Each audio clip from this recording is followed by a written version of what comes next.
Kia ora whānau, and welcome to another episode of Get a Job and Get Healthy with Costas Enterprises. I am, as always, your host, Alex Costas, and today's episode we're going to talk about why you haven't started your print on demand yet. Basically, I have been listening to a new book, and I hope that whatever information I give you on these podcasts in regards to creating your own passive income, I hope that it sort of inspires you to create your own print on demand. But I just wanted to cover off a little bit about exactly why people don't, and that, you know, exactly the ease of what it is, of how to actually get into it, just to try and break some of those doubts or fears or procrastination that you're using to stop you from, you know, starting your new passive income life. And so, yeah, I thought we'd cover it off a little bit. Basically, the main gist of this whole episode will be around effectively getting you out of your shell, and rather than you using the usual excuses to say, oh, I'll do it when I've got a bit more design, or oh, I'll do it when I've got a bit more ideas, or oh, I'll do, you know, I don't know how to set it up, it sounds too complicated. This episode's basically like, hey, squash that. Let's get onto it. Let's help you get onto print on demand, or passive income in general. So, yeah, that's pretty much what this episode's going to be about. So, number one, we're going to talk about why you haven't done it yet. I know when I first created my first print-on-demand website with Threadless, I was in the same boat. I created the storefront because I saw an episode on YouTube about someone creating something on passive income, and then literally within a couple of days I got an email from Threadless, who I bought a couple of t-shirts from before, scrolled down to the bottom and saw create your own designs, create your own shop for free. And I thought, oh, hang on, that's exactly what these guys were talking about. Maybe I should try it.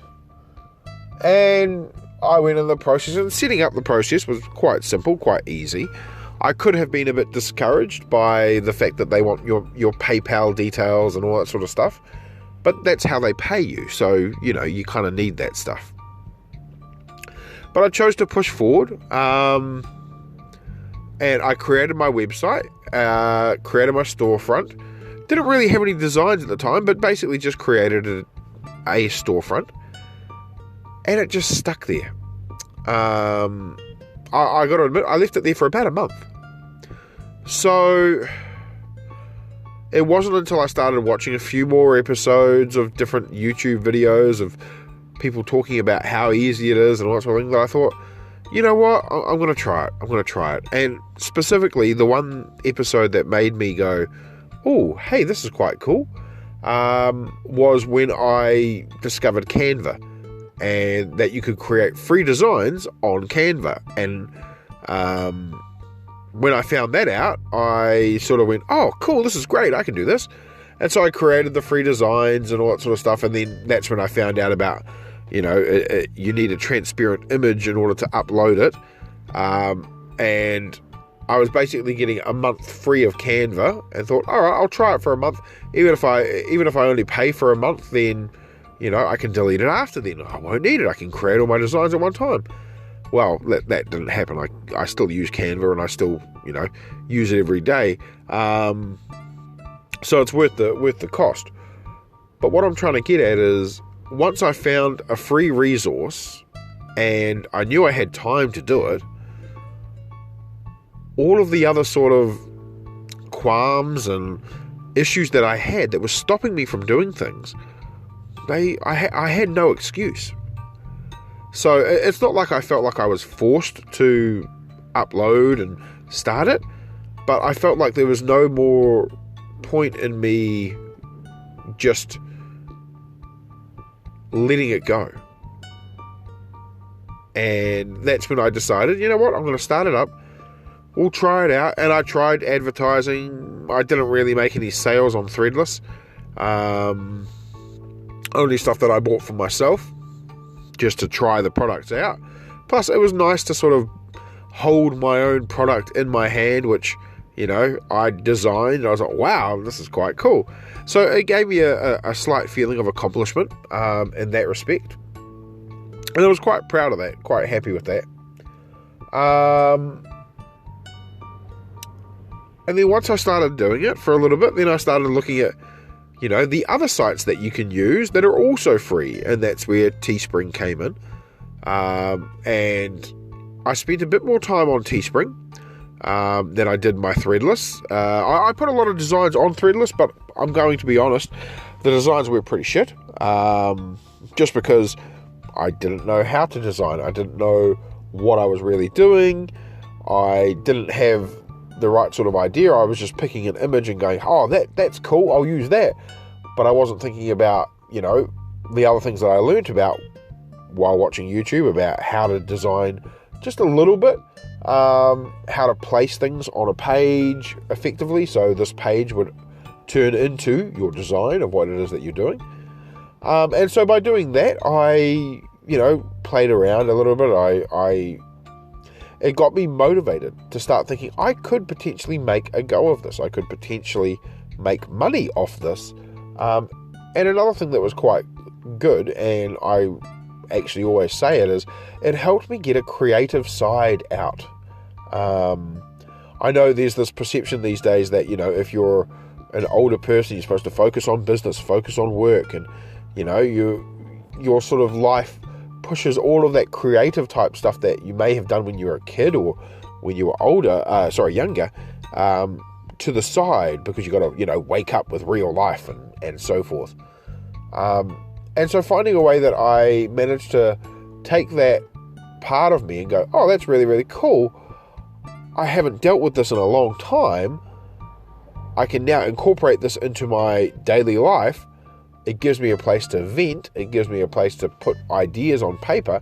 And it also helped generate more ideas. So by looking at just taking a word and then typing it in and going, oh, wow, that's a really cool graphic. And that sort of brings me on to the second point.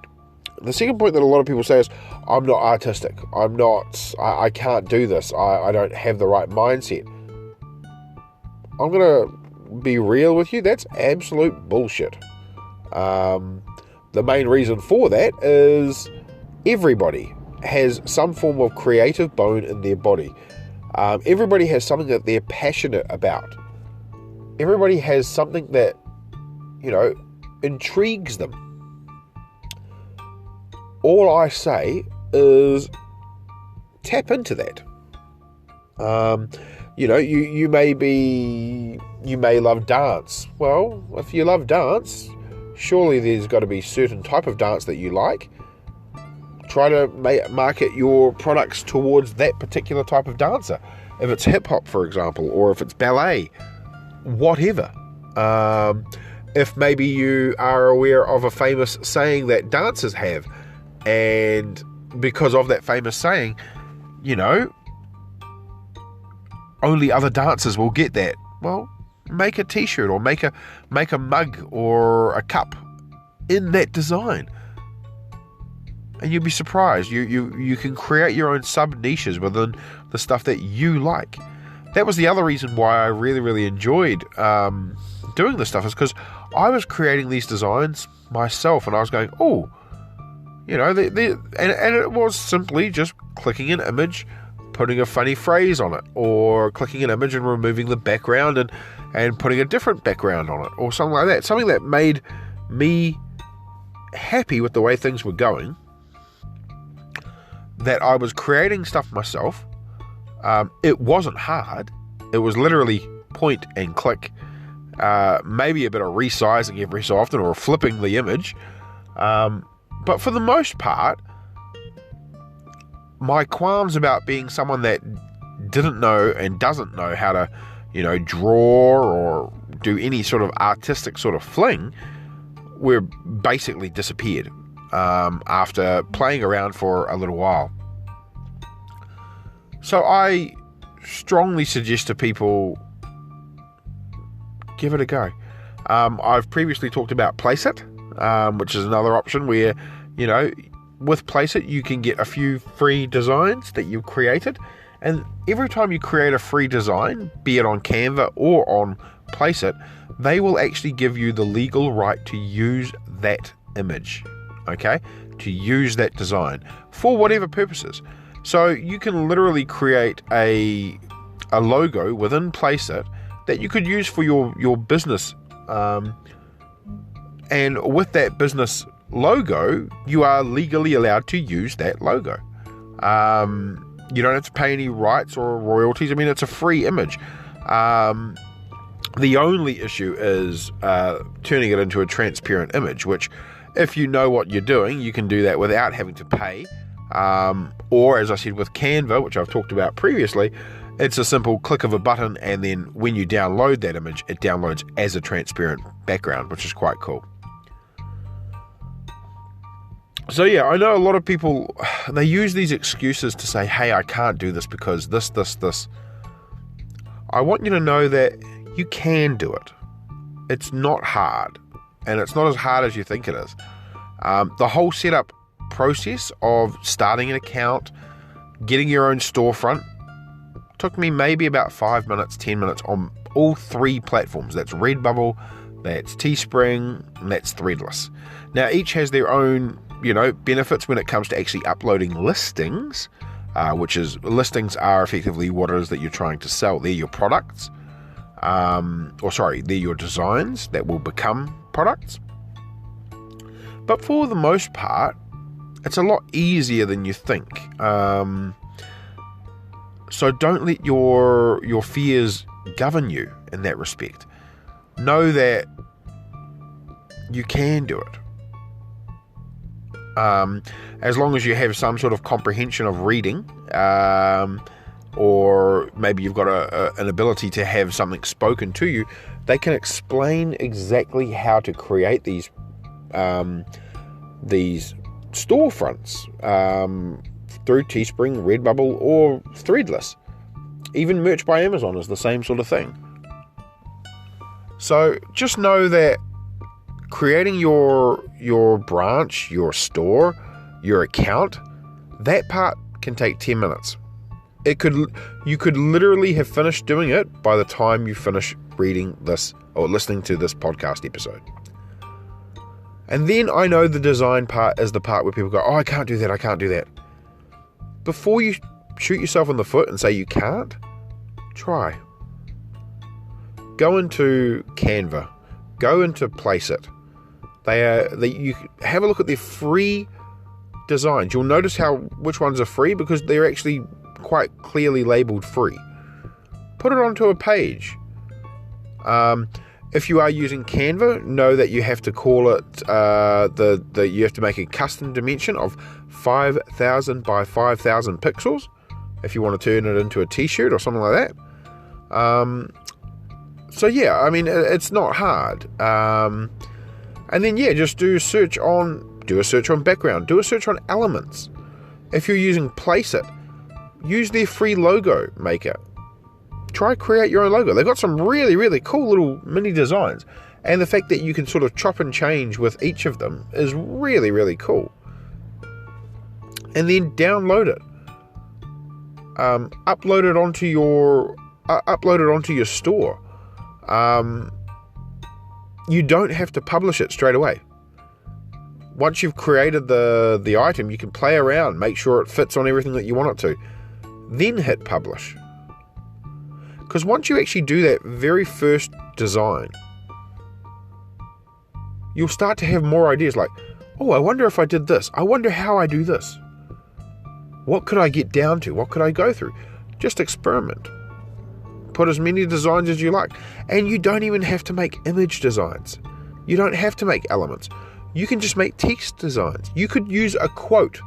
Now, granted, of course, I will warn everybody now that when you are doing a quote, make sure that you have the legal right to use that quote.